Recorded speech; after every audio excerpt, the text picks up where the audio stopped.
ਅੱਜ ਅੰਮ੍ਰਿਤ ਵੇਲੇ ਗੁਰਦੇਵ ਪਿਤਾ ਜੀ ਨੇ ਜੋ ਪਾਵਨ ਹੁਕਮਨਾਮਾ ਬਖਸ਼ਿਸ਼ ਕੀਤਾ ਹੈ, ਇਹ ਪਾਵਨ ਸ਼ਬਦ ਧੰਨ ਸਾਹਿਬ ਸ੍ਰੀ ਗੁਰੂ ਅਮਰਦਾਸ ਜੀ ਦਾ ਉਚਾਰਨ ਕੀਤਾ ਹੋਇਆ ਸੋਰਠ ਰਾਗ ਅੰਦਰ ਆਦਿ ਸ੍ਰੀ ਗੁਰੂ ਗ੍ਰੰਥ ਸਾਹਿਬ ਜੀ ਦੇ ਪਾਵਨ ਅੰਗ 599 ਤੇ ਅੰਕਿਤ ਹੈ।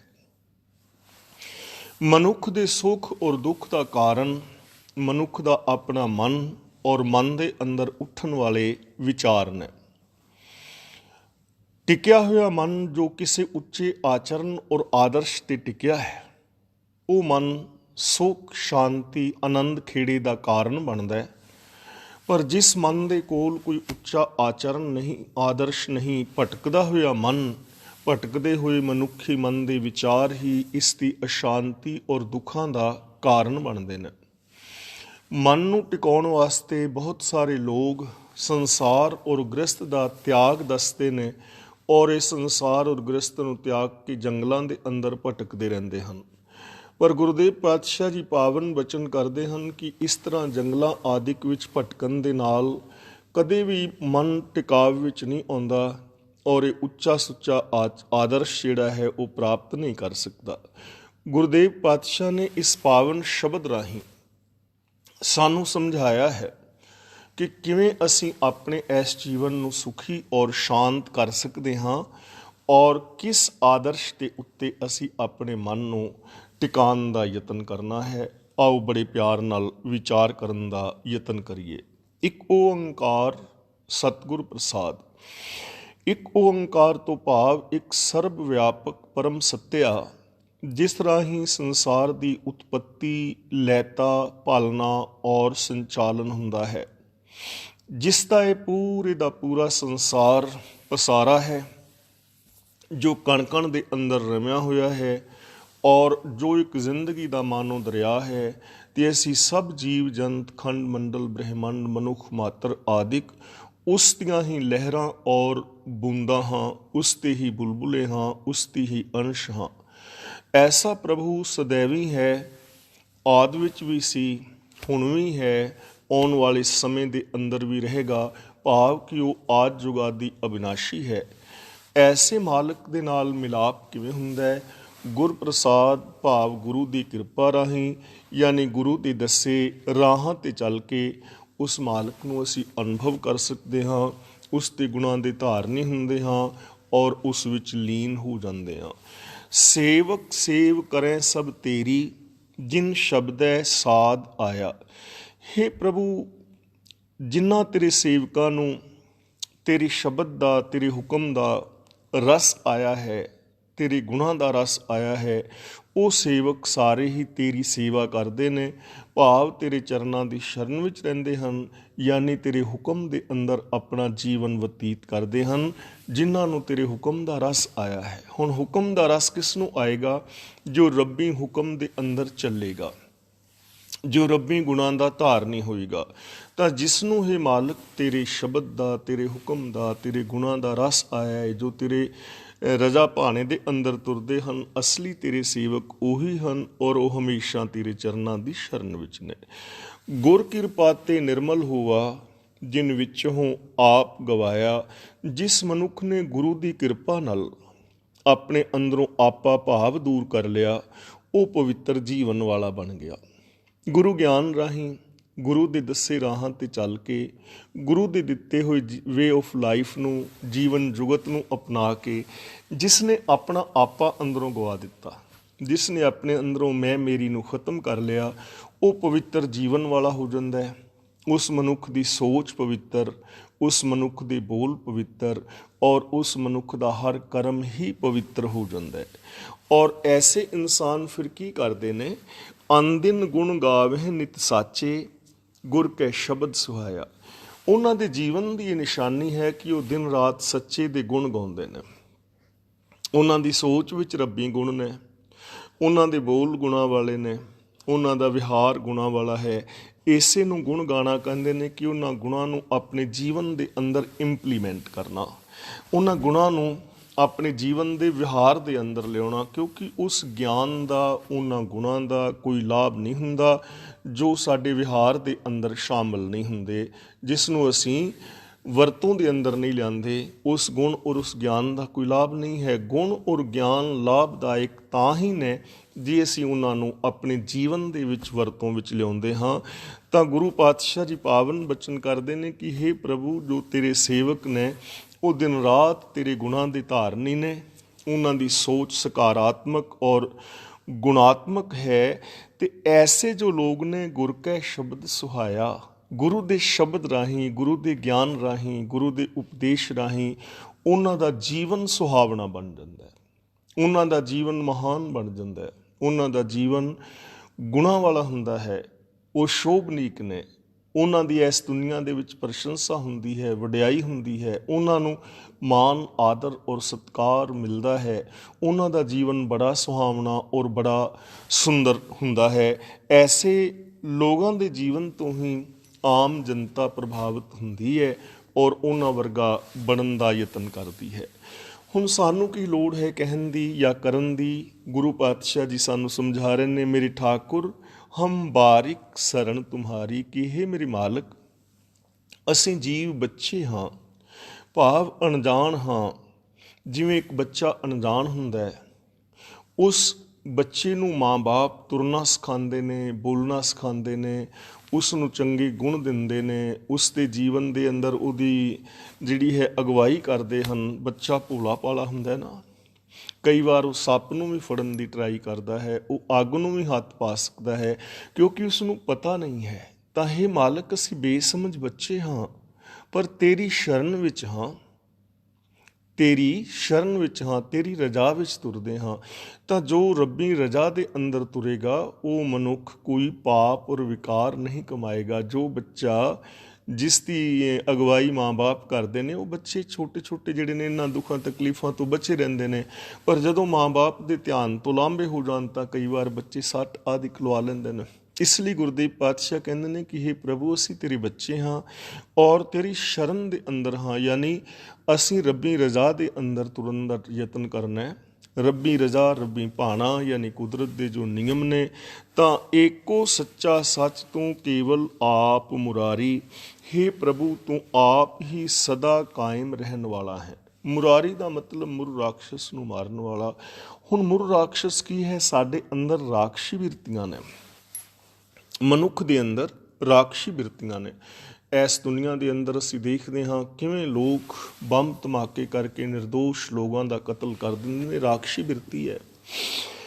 ਨਸ਼ਿਆਂ ਆਦਿਕ ਦੀ ਵਰਤੋਂ ਕਰਨੀ, ਇਸ ਤੋਂ ਇਲਾਵਾ ਲੜਾਈ, ਦੰਗੇ, ਫਸਾਦ, ਰਿਸ਼ਵਤਖੋਰੀ, ਚੋਰ ਬਜ਼ਾਰੀ, 2 ਨੰਬਰ ਦੇ ਧੰਦੇ, ਜਾਤੀਵਾਦ, ਦਾਜ ਦਹੇਜ ਆਦਿਕ, ਲੱਭ ਲੋਭ ਲਾਲਚ, ਇਹ ਸਾਰੀਆਂ ਰਾਖਸ਼ੀ ਬਿਰਤੀਆਂ ਹੀ ਤਾਂ ਹੈ ਨੇ।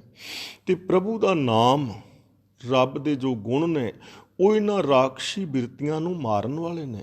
ਜਿਨ੍ਹਾਂ ਦੀ ਜ਼ਿੰਦਗੀ ਅੰਦਰ, ਜਿਨ੍ਹਾਂ ਦੀ ਸੋਚ ਦੇ ਅੰਦਰ ਪ੍ਰਭੂ ਦੇ ਇਹ ਸ਼ੁਭ ਗੁਣ ਟਿਕ ਜਾਂਦੇ ਨੇ, ਉਹਨਾਂ ਦੇ ਅੰਦਰ ਰਾਖਸ਼ੀ ਬਿਰਤੀਆਂ ਨਹੀਂ ਰਹਿੰਦੀਆਂ। ਹੇ ਮਾਲਕ, ਤੂੰ ਇੱਕ ਸੱਚਾ ਹੈ, ਸਦਾ ਥਿਰ ਰਹਿਣ ਵਾਲਾ ਹੈ ਔਰ ਸਾਡੇ ਅੰਦਰੋਂ ਇਹਨਾਂ ਬਿਰਤੀਆਂ ਨੂੰ ਖਤਮ ਕਰਨ ਵਾਲਾ ਹੈ। ਜਾਗਤ ਰਹੇ ਤਿਨੀ ਪ੍ਰਭ ਪਾਇਆ, ਸ਼ਬਦੇ ਹਉਮੈ ਮਾਰੀ। ਜਿਹੜੇ ਮਨੁੱਖ ਗੁਰੂ ਦੇ ਸ਼ਬਦ ਰਾਹੀਂ ਆਪਣੇ ਅੰਦਰੋਂ ਹਉਮੈ ਨੂੰ ਮਾਰ ਲੈਂਦੇ ਨੇ, ਆਪਣੇ ਅੰਦਰੋਂ ਈਗੋ ਨੂੰ ਖਤਮ ਕਰ ਲੈਂਦੇ ਨੇ, ਮੈਂ ਮੇਰੀ ਨੂੰ ਖਤਮ ਕਰ ਲੈਂਦੇ ਨੇ, ਉਹ ਲੋਕ ਪ੍ਰਭੂ ਨੂੰ ਪਾ ਲੈਂਦੇ ਨੇ। ਉਹ ਲੋਕ ਰੱਬ ਦੇ ਅੰਦਰ ਲੀਨ ਹੋ ਜਾਂਦੇ ਨੇ। ਕਬੀਰ ਤੂੰ ਤੂੰ ਕਰਤਾ ਤੂੰ ਹੁਆ, ਮੁਝ ਮੈਂ ਰਹਾ ਨਾ ਹੂੰ, ਜਬ ਆਪਾ ਪਰ ਕਾ ਮਿਟ ਗਿਆ, ਜਦ ਦੇਖੋ ਤਤ ਤੂੰ। ਜਦੋਂ ਤੱਕ ਮੇਰ ਤੇਰ ਦੇ ਵਿਤਕਰੇ ਨੇ, ਉਦੋਂ ਤੱਕ ਹੀ ਸਾਡੇ ਤੋਂ ਰੱਬ ਦੂਰ ਹੈ।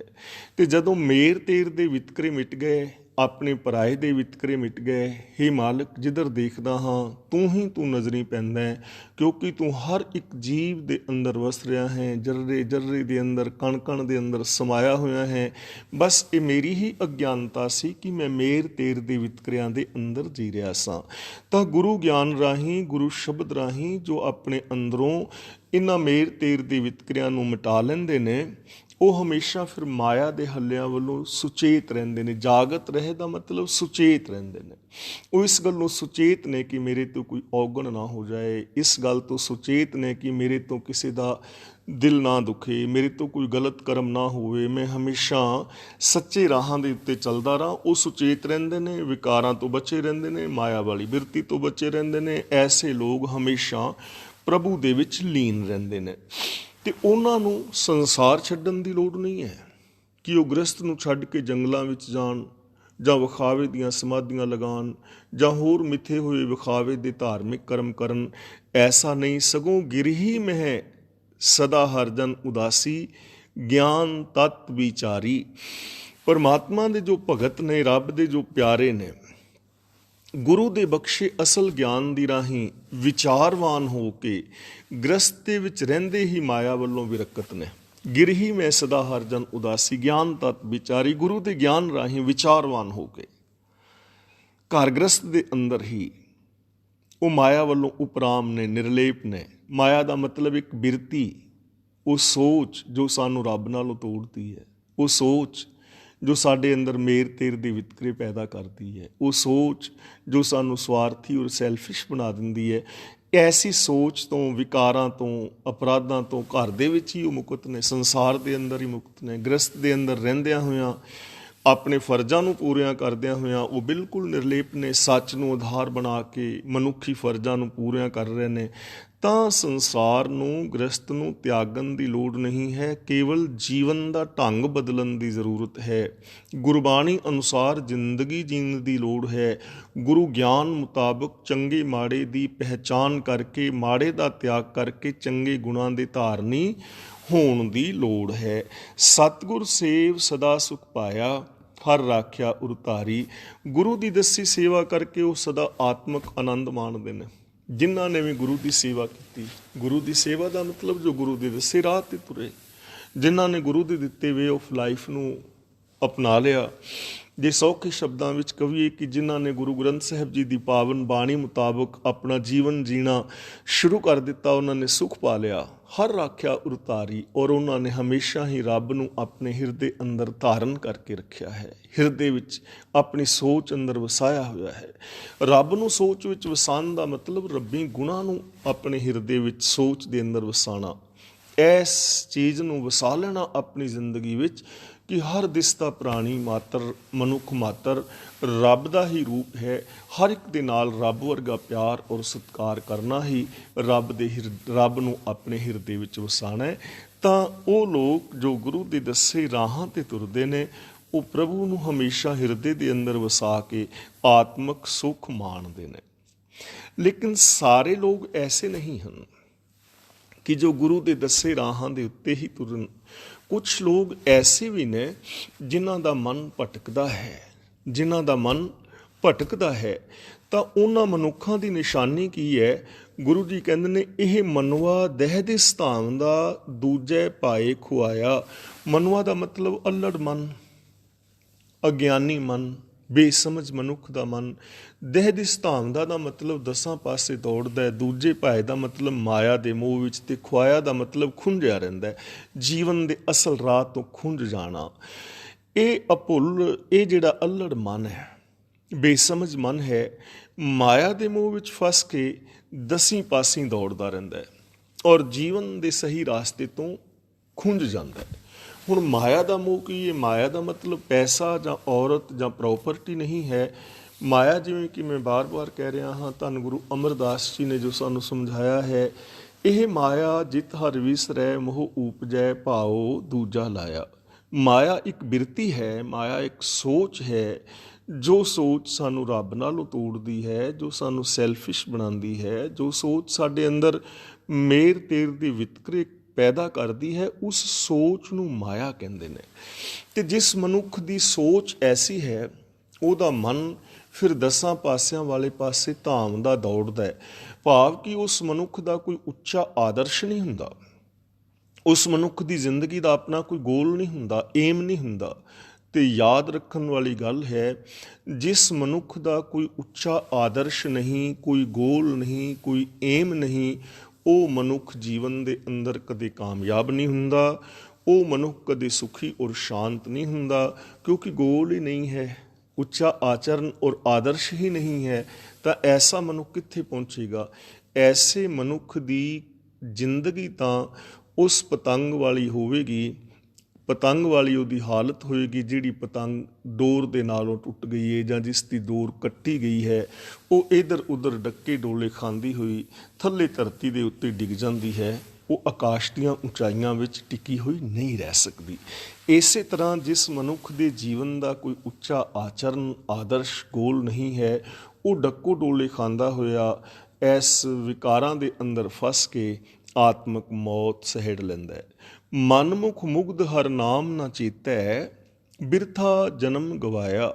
ਮਨ ਦੇ ਪਿੱਛੇ ਤੁਰਨ ਵਾਲਾ ਮਨੁੱਖ, ਆਪ ਖੁਦਰਾ ਮਨੁੱਖ, ਪ੍ਰਭੂ ਦੇ ਨਾਮ ਨੂੰ, ਰੱਬੀ ਗੁਣਾਂ ਨੂੰ ਯਾਦ ਨਹੀਂ ਰੱਖਦਾ।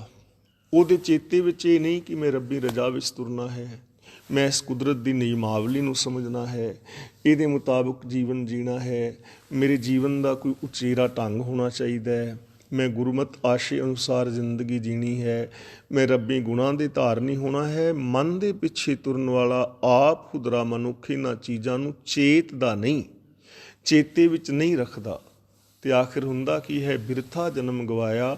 ਆਪਣੇ ਜੀਵਨ ਨੂੰ ਵਿਅਰਥ ਗਵਾ ਜਾਂਦਾ ਹੈ, ਆਪਣੇ ਜੀਵਨ ਨੂੰ ਬੇਕਾਰ ਗਵਾ ਜਾਂਦਾ ਹੈ। ਜੀਵਨ ਦਾ ਨਾਂ ਤੇ ਲਾਹਾ ਆਪ ਹੀ ਲੈਂਦਾ ਹੈ, ਅਤੇ ਨਾ ਹੀ ਉਹਦੇ ਜੀਵਨ ਦਾ ਲਾਭ ਸਮਾਜ ਨੂੰ ਹੁੰਦਾ ਹੈ। ਉਹ ਆਪ ਵੀ ਦੁਖੀ ਔਰ ਅਸ਼ਾਂਤ ਜ਼ਿੰਦਗੀ ਬਿਤਾ ਜਾਂਦਾ ਹੈ, ਅਤੇ ਇਸ ਸਮਾਜ ਦੇ ਅੰਦਰ ਵੀ ਦੁੱਖ ਔਰ ਅਸ਼ਾਂਤੀ ਹੀ ਪੈਦਾ ਕਰਦਾ ਹੈ। ਅਖੀਰ ਵਿੱਚ ਗੁਰਦੇਵ ਪਾਤਸ਼ਾਹ ਸਾਨੂੰ ਸਮਝਾ ਰਹੇ ਨੇ, ਸਤਿਗੁਰ ਭੇਟੇ ਤਾਂ ਨਾਉ ਪਾਏ, ਹਉਮੈ ਮੋਹ ਚੁਕਾਇਆ। ਐਸਾ ਜੋ ਮਨਮੁਖ ਹੈ, ਆਪ ਖੁਦਰਾ ਹੈ, ਉਹਦੇ ਵਾਸਤੇ ਇਲਾਜ ਦੱਸ ਰਹੇ ਨੇ, ਉਹਦੇ ਜੀਵਨ ਨੂੰ ਉਚੇਰਾ ਕਰਨ ਦਾ ਸਾਧਨ ਦੱਸ ਰਹੇ ਨੇ ਕਿ ਜੇ ਸਤਿਗੁਰੂ ਮਿਲ ਪਵੇ, ਸਤਿਗੁਰੂ ਭੇਟੇ ਤਾਂ ਨਾਉ ਪਾਏ। ਪਰ ਜਦੋਂ ਉਹਨੂੰ ਸਤਿਗੁਰੂ ਮਿਲ ਪੈਂਦਾ ਤਾਂ ਉਹ ਨਾਉ ਪਾਏ ਦਾ ਮਤਲਬ ਸੱਚ ਪਾ ਲੈਂਦਾ, ਉਹਨੂੰ ਸੱਚ ਦਾ ਰਾਸਤਾ ਮਿਲ ਜਾਂਦਾ, ਉਹਨੂੰ ਰੱਬੀ ਹੁਕਮ ਦੀ ਸਮਝ ਆ ਜਾਂਦੀ ਹੈ, ਉਹ ਰੱਬ ਦੇ ਅੰਦਰ ਲੀਨ ਹੋਣ ਦਾ ਯਤਨ ਕਰਦਾ ਹੈ। ਹਉਮੈ ਮੋਹ ਚੁਕਾਇਆ, ਅਤੇ ਫਿਰ ਗੁਰੂ ਦੇ ਚਰਨਾਂ ਦੀ ਸ਼ਰਨ ਵਿੱਚ ਆ ਕੇ ਆਪਣੀ ਜ਼ਿੰਦਗੀ ਅੰਦਰੋਂ ਮੈਂ ਮੇਰੀ ਨੂੰ ਖਤਮ ਕਰ ਲੈਂਦਾ, ਹਉਮੈ ਨੂੰ ਮੁਕਾ ਲੈਂਦਾ, ਉਹਦੇ ਅੰਦਰੋਂ ਈਗੋ ਖਤਮ ਹੁੰਦੀ ਹੈ, ਉਹ ਆਪਣੇ ਜੀਵਨ 'ਚੋਂ ਸਵਾਰਥ ਖਤਮ ਕਰਦਾ ਹੈ, ਮੋਹ ਨੂੰ ਮਿਟਾਉਂਦਾ ਹੈ। ਮੋਹ ਉਸ ਦਾ ਪ੍ਰੇਮ ਦਾ ਰੂਪ ਧਾਰਨ ਕਰ ਜਾਂਦਾ ਹੈ, ਔਰ ਉਹਦੀ ਹਉਮੈ ਨਿਮਰਤਾ ਦਾ ਰੂਪ ਧਾਰਨ ਕਰ ਜਾਂਦੀ ਹੈ। ਭਾਵ ਉਹ ਆਪਣੇ ਅੰਦਰੋਂ ਮੈਂ ਮੇਰੀ ਨੂੰ ਮੁਕਾ ਲੈਂਦਾ ਹੈ, ਔਰ ਪ੍ਰਭੂ ਦੀ ਪ੍ਰਾਪਤੀ ਕਰਦਾ ਹੈ। ਕਦੋਂ? ਸਤਿਗੁਰ ਭੇਟੇ, ਜਦੋਂ ਗੁਰੂ ਦਾ ਮਿਲਾਪ ਹੁੰਦਾ ਹੈ, ਜਦੋਂ ਗੁਰੂ ਦੇ ਦੱਸੇ ਰਾਹਾਂ 'ਤੇ ਤੁਰਦਾ ਹੈ, ਜਦੋਂ ਗੁਰੂ ਦੇ ਗਿਆਨ ਮੁਤਾਬਕ ਜ਼ਿੰਦਗੀ ਜੀਂਦਾ ਹੈ। ਹੁਣ ਜੋ ਪ੍ਰਭੂ ਦੇ ਪਿਆਰੇ ਨੇ, ਉਹਨਾਂ ਦੀ ਨਿਸ਼ਾਨੀ ਕੀ ਹੈ? ਹਰ ਜਨ ਸਾਚੇ ਸਾਚ ਕਮਾਵਹਿ, ਗੁਰ ਕੈ ਸ਼ਬਦ ਵਿਚਾਰੀ। ਗੁਰੂ ਦੇ ਸ਼ਬਦ ਦੀ ਰਾਹੀਂ ਵਿਚਾਰਵਾਨ ਹੋ ਕੇ ਜੋ ਰੱਬ ਦੇ ਸੇਵਕ ਨੇ ਨਾ, ਉਹ ਸੱਚ ਦਾ ਰੂਪ ਹੋ ਜਾਂਦੇ ਨੇ ਔਰ ਸੱਚ ਕਮਾਉਂਦੇ ਨੇ, ਸੱਚ ਸਰੂਪ ਹੋ ਜਾਂਦੇ ਨੇ, ਕਿਉਂਕਿ ਰੱਬ ਸੱਚ ਹੈ ਨਾ। ਆਦ ਸੱਚ, ਜੁਗਾਦ ਸੱਚ, ਹੈ ਵੀ ਸੱਚ, ਨਾਨਕ ਹੋਸੀ ਵੀ ਸੱਚ। ਅਤੇ ਉਹ ਸੱਚ ਦੇ ਅੰਦਰ ਮਿਲ ਕੇ ਸੱਚ ਦਾ ਰੂਪ ਹੋ ਜਾਂਦੇ ਨੇ, ਅਤੇ ਜੋ ਸੱਚ ਦਾ ਰੂਪ ਹੋ ਗਿਆ ਹੈ ਉਹੀ ਅਸਲ ਦੇ ਅੰਦਰ ਹਰੀ ਦਾ ਦਾਸ ਹੈ। ਅਤੇ ਉਹਦੇ ਜੀਵਨ ਦੀ ਨਿਸ਼ਾਨੀ ਇਹ ਹੈ ਕਿ ਉਹ ਸੱਚ ਕਮਾ ਰਿਹਾ ਹੈ, ਯਾਨੀ ਸੱਚ ਬੋਲਦਾ ਹੈ, ਸੱਚ ਸੁਣਦਾ ਹੈ, ਸੱਚ ਵੇਖਦਾ ਹੈ, ਸੱਚ ਕਮਾਉਂਦਾ ਹੈ, ਸੱਚ ਨੂੰ ਹਿਰਦੇ ਵਿੱਚ ਵਸਾਉਂਦਾ ਹੈ, ਸੱਚ ਦਾ ਹੀ ਸੰਗ੍ਰਹਿਣ ਕਰਦਾ ਹੈ। ਗੁਰੂ ਦੇ ਉਪਦੇਸ਼ ਰਾਹੀਂ ਵਿਚਾਰਵਾਨ ਹੋ ਕੇ ਹਰੀ ਦੇ ਜੋ ਜਨ ਨੇ ਸੱਚ ਸਰੂਪ ਹੋ ਕੇ ਸੱਚੀ ਜ਼ਿੰਦਗੀ ਬਤੀਤ ਕਰਦੇ ਨੇ, ਸੱਚ ਕਮਾਉਂਦੇ ਨੇ। ਆਪੇ ਮੇਲ ਲੈ ਪ੍ਰਭ ਸਾਚੈ, ਸਾਚ ਰੱਖਿਆ ਉਰ ਧਾਰੀ। ਗੁਰੂ ਪਾਤਸ਼ਾਹ ਜੀ ਕਹਿੰਦੇ ਨੇ, ਜਿਨ੍ਹਾਂ ਨੇ ਸੱਚ ਨੂੰ ਆਪਣੇ ਹਿਰਦੇ ਵਿੱਚ ਧਾਰਨ ਕੀਤਾ ਹੋਇਆ ਨਾ, ਉਹਨਾਂ ਨੂੰ ਸੱਚਾ ਪ੍ਰਭੂ ਆਪ ਹੀ ਆਪਣੇ ਨਾਲ ਮਿਲਾ ਲੈਂਦਾ ਹੈ। ਭਗਤ ਕਬੀਰ ਜੀ ਦਾ ਕਿਤਨਾ ਪਿਆਰਾ ਬਚਨ ਹੈ, ਕਬੀਰ ਮਨ ਨਿਰਮਲ ਭਇਆ, ਜੈਸਾ ਗੰਗਾ ਨੀਰ, ਪਾਛੇ ਲਾਗੋ ਹਰ ਫਿਰੈ, ਕਹਿਤ ਕਬੀਰ ਕਬੀਰ। ਕਿ ਜਦੋਂ ਮੇਰਾ ਇਹ ਮਨ ਨਿਰਮਲ ਹੋ ਗਿਆ, ਸੋਚ ਨਿਰਮਲ ਹੋ ਗਈ, ਉਦੋਂ ਰੱਬ ਆਪ ਪਿੱਛੇ ਪਿੱਛੇ ਫਿਰ ਰਿਹਾ ਹੈ, ਕਬੀਰ ਕਬੀਰ ਕਹਿੰਦਾ ਹੋਇਆ। ਭਾਵ ਕਿ ਉਹਨੂੰ ਹਰ ਥਾਂ ਦੇ ਉੱਤੇ ਪ੍ਰਭੂ ਨਜ਼ਰੀ ਪੈਂਦਾ। ਜਿਹਨੇ ਸੱਚ ਨੂੰ ਹਿਰਦੇ ਦੇ ਅੰਦਰ ਧਾਰਨ ਕਰ ਲਿਆ ਹੈ, ਸੱਚਾ ਪ੍ਰਭੂ ਉਹਨੂੰ ਆਪ ਆਪਣੇ ਨਾਲ ਮਿਲਾ ਲੈਂਦਾ। ਤਾਂ ਜ਼ਰੂਰਤ ਹੈ ਸੱਚ ਦੇ ਧਾਰਨੀ ਹੋਣ ਦੀ। ਗੁਰੂ ਪਾਤਸ਼ਾਹ ਨੇ ਪਾਵਨ ਬਾਣੀ ਵਿੱਚ ਬਚਨ ਕੀਤਾ ਹੈ ਕਿਵ ਸਚਿਆਰਾ ਹੋਈ ਹੈ, ਕਿਵ ਕੂੜੈ ਟੁੱਟੈ ਪਾਲ। ਅਸੀਂ ਸਚਿਆਰ ਕਿਵੇਂ ਬਣੀਏ, ਸਾਡੀ ਪ੍ਰੋਬਲਮ ਇਹ ਹੈ। ਮਨੁੱਖ ਸਚਿਆਰ ਕਿਵੇਂ ਹੋਵੇ, ਮਨ ਬਚਨ ਔਰ ਕਰਮ ਕਰਕੇ ਸੱਚ ਦਾ ਧਾਰਨੀ ਕਿਵੇਂ ਹੋਵੇ। ਇਸ ਮਨੁੱਖ ਦੀ ਜ਼ਿੰਦਗੀ ਅੰਦਰ ਜੋ ਕੂੜ ਹਉਮੈ ਔਰ ਵਿਕਾਰਾਂ ਦੀ ਇੱਕ ਦੀਵਾਰ ਬਣੀ ਹੋਈ ਹੈ, ਉਹ ਦੀਵਾਰ ਕਿਵੇਂ ਗਿਰੇ, ਇਹਦੇ ਅੰਦਰੋਂ ਵਿਕਾਰ ਕਿਵੇਂ ਖਤਮ ਹੋਣ, ਝੂਠ ਕਿਵੇਂ ਖਤਮ ਹੋਵੇ, ਇਹ ਮਨ ਬਚਨ ਕਰਮ ਕਰਕੇ ਸੱਚ ਦਾ ਧਾਰਨੀ ਕਿਵੇਂ ਹੋਵੇ। ਅਸਲੀ ਪ੍ਰੋਬਲਮ ਇਹਦੀ ਇਹ ਹੈ। ਅਤੇ ਇਸ ਪ੍ਰੋਬਲਮ ਦਾ ਸੋਲੂਸ਼ਨ ਇਹ ਹੈ, ਸਚਿਆਰ ਹੋਣ ਵਾਸਤੇ ਸਾਧਨ ਇਹ ਹੈ ਕਿ ਹੁਕਮ ਰਜ਼ਾਈ ਚੱਲਣਾ, ਨਾਨਕ ਲਿਖਿਆ ਨਾਲ। ਲਿਖਿਆ ਨਾਲ ਦਾ ਮਤਲਬ ਜਦੋਂ ਤੋਂ ਇਹ ਸੰਸਾਰ ਹੋਂਦ ਵਿੱਚ ਆਇਆ ਉਦੋਂ ਤੋਂ ਇਹ ਸਿਸਟਮ ਵੀ ਤੁਰਿਆ ਹੁੰਦਾ ਹੈ ਕਿ ਜੋ ਰਜ਼ਾ ਦੇ ਅੰਦਰ ਤੁਰੇਗਾ ਉਹ ਸਚਿਆਰ ਹੋਏਗਾ। ਰਜ਼ਾ ਦਾ ਮਤਲਬ ਕੁਦਰਤ ਦੇ ਜੋ ਨਿਯਮ ਨੇ, ਜੋ ਇਹਨਾਂ ਨਿਯਮਾਂ ਨੂੰ ਸਮਝ ਕੇ ਇਹਨਾਂ ਨਿਯਮਾਂ ਮੁਤਾਬਕ ਜ਼ਿੰਦਗੀ ਜੀਵੇਗਾ, ਉਹ ਇਨਸਾਨ ਸਚਿਆਰ ਹੋਏਗਾ। ਤਾਂ ਗੁਰੂ ਪਾਤਸ਼ਾਹ ਜੀ ਕਹਿੰਦੇ ਨੇ, ਜਿਨ੍ਹਾਂ ਨੇ ਸੱਚ ਨੂੰ ਹਿਰਦੇ ਅੰਦਰ ਧਾਰਨ ਕਰ ਲਿਆ, ਸੱਚੇ ਨੇ ਉਹਨਾਂ ਨੂੰ ਆਪਣੇ ਅੰਦਰ ਮਿਲਾ ਲਿਆ, ਉਹ ਸੱਚ ਦਾ ਹੀ ਰੂਪ ਹੋ ਗਏ। ਨਾਨਕ ਨਾਮਹੁ ਗਤਮਤ ਪਾਈ, ਇਹਾ ਰਾਸ ਹਮਾਰੀ। ਅਤੇ ਇਹ ਜੋ ਸੱਚ ਹੈ, ਨਾਮ ਹੈ, ਗੁਰੂ ਜੀ ਕਹਿੰਦੇ ਨੇ ਇਸ ਤੋਂ ਹੀ ਉੱਚੀ ਆਤਮਿਕ ਅਵਸਥਾ ਔਰ ਚੰਗੀ ਅਕਲ ਪ੍ਰਾਪਤ ਹੁੰਦੀ ਹੈ। ਇਹ ਹੀ ਸਾਡੀ ਰਾਸ ਪੂੰਜੀ ਹੈ। ਸੱਚ ਹੀ ਮਨੁੱਖ ਦੀ ਰਾਸ ਪੂੰਜੀ ਹੈ। ਰੱਬੀ ਗੁਣ ਹੀ ਮਨੁੱਖ ਦੀ ਰਾਸ ਪੂੰਜੀ ਹੈ। ਗੁਰੂ ਦਾ ਗਿਆਨ ਹੀ ਮਨੁੱਖ ਦੀ ਰਾਸ ਪੂੰਜੀ ਹੈ। ਤਾਂ ਗੁਰੂ ਪਾਤਸ਼ਾਹ ਜੀ ਕਹਿੰਦੇ ਨੇ, ਹੇ ਮਾਲਕ, ਤੇਰੇ ਨਾਮ ਰਾਹੀਂ, ਸੱਚ ਰਾਹੀਂ, ਤੇਰੇ ਗੁਣਾਂ ਰਾਹੀਂ ਉੱਚੀ ਸੁੱਚੀ ਜੀਵਨ ਦੀ ਅਵਸਥਾ ਪ੍ਰਾਪਤ ਹੁੰਦੀ ਹੈ, ਉੱਚੀ ਆਤਮਿਕ ਅਵਸਥਾ ਬਣਦੀ ਹੈ। ਇਸੇ ਰਾਹੀਂ ਹੀ ਸਾਨੂੰ ਮੱਤ ਮਿਲਦੀ ਹੈ, ਸੱਚ ਰਾਹੀਂ ਹੀ ਸਾਡਾ ਜੀਵਨ ਸਫਲ ਹੁੰਦਾ ਹੈ ਔਰ ਇਹ ਹੀ ਸਾਡੇ ਜੀਵਨ ਦੀ ਰਾਸ ਪੂੰਜੀ ਹੈ। ਗੁਰੂ ਪਾਤਸ਼ਾਹ ਜੀ ਰਹਿਮਤ ਕਰਨ, ਅਸੀਂ ਗੁਰੂ ਪਾਤਸ਼ਾਹ ਜੀ ਦੀ ਪਾਵਨ ਬਾਣੀ ਨੂੰ ਆਪ ਪੜ੍ਹੀਏ, ਗੁਰਬਾਣੀ ਦੀ ਵਿਚਾਰ ਕਰੀਏ ਔਰ ਗੁਰਬਾਣੀ ਦੇ ਦਿੱਤੇ ਹੋਏ ਵੇ ਆਫ ਲਾਈਫ ਨੂੰ ਆਪਣੇ ਜੀਵਨ ਦਾ ਗੋਲ ਔਰ ਏਮ ਬਣਾਈਏ, ਜਿਸ ਕਰਕੇ ਸਾਡਾ ਇਹ ਭਟਕਦਾ ਹੋਇਆ ਮਨ ਸੱਚ ਦੇ ਨਾਲ ਜੁੜੇ ਔਰ ਗੁਰੂ ਗਿਆਨ ਮੁਤਾਬਕ ਜੀਵਨ ਜੀ ਕੇ ਅਸੀਂ ਆਪਣੇ ਜੀਵਨ ਨੂੰ ਸਫਲ ਕਰ ਸਕੀਏ। ਹੋਈਆਂ ਭੁੱਲਾਂ ਦੀ ਖਿਮਾ ਗੱਜ ਕੇ ਬੁਲਾਓ ਜੀ। ਵਾਹਿਗੁਰੂ ਜੀ ਕਾ ਖਾਲਸਾ, ਵਾਹਿਗੁਰੂ ਜੀ ਕੀ ਫਤਿਹ।